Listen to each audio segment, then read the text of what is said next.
Существует несколько способов копирования сводных таблиц. В этом уроке рассмотрим два часто используемых. Выделяем сводную таблицу Ctrl-A, копируем Ctrl-C, переходим в новый документ и вставляем Ctrl-V. Как видите, данный способ предполагает полное копирование сводной таблицы. Нам достаточно сделать двойной щелчок по ячейке, чтобы провалиться в детальный отчет. Здесь может содержаться информация, которую вы не хотели бы пересылать. Второй способ.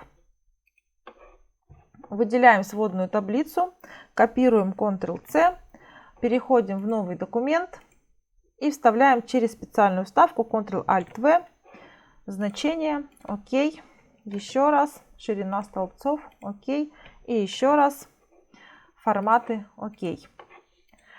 В этом случае скопированная информация уже не является сводной таблицей и больше не связана с исходными данными.